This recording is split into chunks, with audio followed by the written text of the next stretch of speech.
Hello guys. जहां एक दुनिया विकास के नाम पर कई टेक्नोलॉजी को अपना रही है, तो वहीं कुछ जनजातियां भी मौजूद है जिन्हें प्रकृति के बीच बिना किसी सुख सुविधा के रहने में अलग ही मज़ा आता है। इन जनजातियों का रहने का ढंग इतना ज़्यादा अलग है कि ये महसूस होता है कि ये किसी और ही दुनिया के जीव हैं।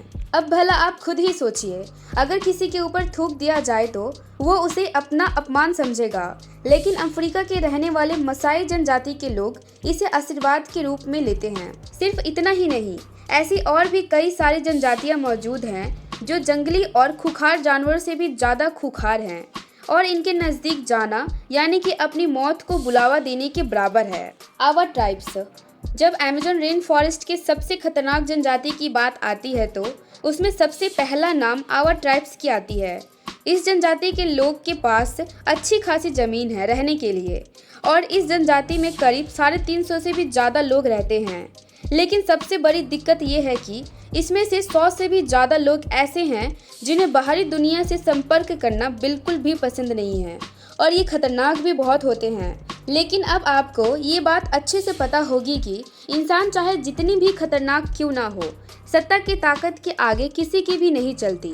और जंगल की दुनिया में भी कुछ ऐसा ही पॉलिटिक्स खेली जा रही है, जिसकी असल वजह यह है कि जिस जगह आवा ट्राइब्स के लोग रहते हैं वहाँ काफ़ी मात्रा में ज़मीन के अंदर लोहा पाया जाता है, जिसे खोदकर सरकार निकालना चाहती है और इसी के चक्कर में लगातार यहाँ के पेड़ काटे जा रहे हैं और यहाँ रह रहे आवा ट्राइब्स के लोगों को भगाया जा रहा है। हद तो तब हो गई जब इस जनजाति के एक शख्स ने इनकी एरिया में लकड़ी काटने आए लोगों का जब विरोध किया तो उन लोगों ने मिलकर उसकी बहुत पिटाई की, वह भी आंखों पर पट्टी बांधकर, क्योंकि उन्हें ये बात पता है कि ये लोग काफ़ी निडर और ताकतवर किस्म के लोग होते हैं। हालांकि जब ये सारी बातें बाहर निकली तो फेडरल जज ने ये निर्णय लिया कि यहाँ रहने वाले जनजाति को 180 दिनों के अंदर यह जगह छोड़कर जानी होगी, पर फिर भी यहाँ रहने वाले लोग नहीं माने और लगातार विरोध करते रहे। पर उनके विरोध के बावजूद लकड़ी काटने का सिलसिला चलता रहा। यहाँ तक लोगों ने इस इलाके में आग लगानी भी शुरू कर दी ताकि यहाँ रह रहे जनजाति डर के भाग जाए और उनके लिए लकड़ी काटना आसान हो जाए। पर ये सारी चीज़ें होने के बावजूद यहाँ के लोग लगातार अपनी ज़मीन के लिए लड़ रहे हैं। आपकी जानकारी के अनुसार आपको बता दें कि ये लोग बहादुर होने के साथ साथ काफ़ी क्रिएटिव भी हैं और इन्हें इनके रीति रिवाज से ही जाना जाता है। क्रावा नाम के एक रिवाज के मुताबिक यहाँ की महिलाएं पुरुषों को तोते और किंग वल्चर के पंखों से सजाती हैं, जिसके बाद ये लोग ताली बजाकर गाना गाते हैं ताकि यहाँ के रहने वाले पुरुष आसमान में जाकर अपने पूर्वजों से मिल सके। इसके अलावा इन जनजाति में जो लोग हंटिंग करते हैं वो लोग अपने काम में इतने माहिर होते हैं कि चाहे दिन हो या रात ये बड़े आराम से अपने शिकार को पकड़ सकते हैं। यहाँ पर रहने वाले हंटर करीब 7 घंटे हंटिंग का काम करते हैं और तब जाकर इनका परिवार भरपेट खाना खा पाता है।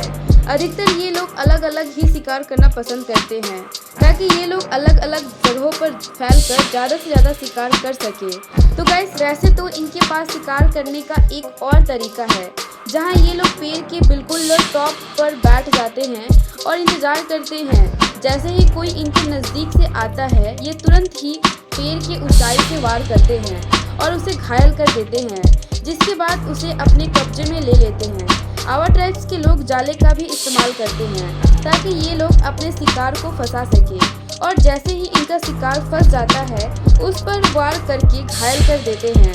शिकार पर वार करने के लिए इनके पास शॉट गन होता है जिसे ये लोग खुद ही अपने हाथों से तैयार करते हैं। तो गाइस, इन जनजाति के लोगों का शिकार बड़े साइज के चूहे वगैरह होते हैं। हालांकि कभी कभी ये लोग हिरन पर भी वार करने से पीछे नहीं हटते। पर गाइस, जैसे ही हमने आपको बताया कि ब्राज़ील की सरकार ये बिल्कुल नहीं चाहती है कि इतनी बड़ी संख्या में ये जनजाति ब्राज़ील के जंगलों पर अपना कब्जा कर ले, इसलिए 2014 में ब्राज़ील के गवर्नमेंट ने आर्मी के लोगों को पूरे हथियार सहित वहाँ भेजा, जिसमें बुलडोजर और हेलीकॉप्टर भी शामिल थे ताकि यहाँ रह रहे आवा ट्राइब्स के लोगों को हटाया जा सके। इस ऑपरेशन को ब्राज़ील के सबसे बड़े ऑपरेशन के तौर पर जाना जाता है। जिसमें ना सिर्फ इन जनजातियों का नुकसान हुआ बल्कि इन लोगों ने आर्मी के जवानों को भी अपने हथियारों से घायल करने में कोई कसर नहीं छोड़ी। तो गाइस, ये थी दुनिया की सबसे खतरनाक जनजाति जो खुद तो खतरे में है ही और इन्हें मौका मिलता है तो दूसरों को खतरा पहुंचाने में कोई कसर नहीं छोड़ती। मसाई ट्राइब्स। सबसे पहले बात करते हैं अफ्रीका के तंजानिया में रहने वाले मसाई जनजाति के बारे में। ये जनजाति पिछले 5000 साल से पुराने तौर तरीके के साथ ही रह रही है। यहाँ के रहने वाले लोगों का मुख्य पेशा गायों को पालना है और इसी के इर्द गिर्द इनकी अर्थव्यवस्था चलती है। लेकिन इनकी सबसे बड़ी चुनौती जंगली जानवर हैं, जो इनके द्वारा पाले गए गायों पर हमला करने से पीछे नहीं हटते हैं। लेकिन मसाई जनजाति के लोग भी जानवरों से भी कम नहीं हैं, जो कि अपनी गायों को बचाने के लिए शेर और चीते जैसे खूंखार जानवर से लड़ जाते हैं।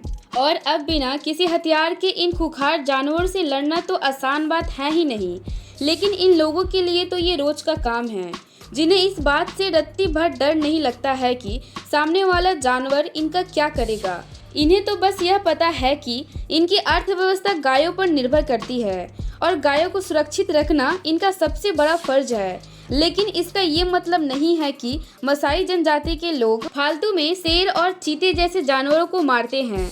उल्टा तो ये लोग शिकारियों से इनकी रक्षा भी करते हैं, क्योंकि इन लोगों को पता है कि इन जानवरों की संख्या शिकारियों की वजह से कम होती जा रही है, जिसे संतुलित करके रखना बहुत जरूरी हो गया है। वैसे तो इनकी बहादुरी के साथ साथ इनके अजीब रीति रिवाज भी लोगों को हैरान करने में कोई कसर नहीं छोड़ते हैं।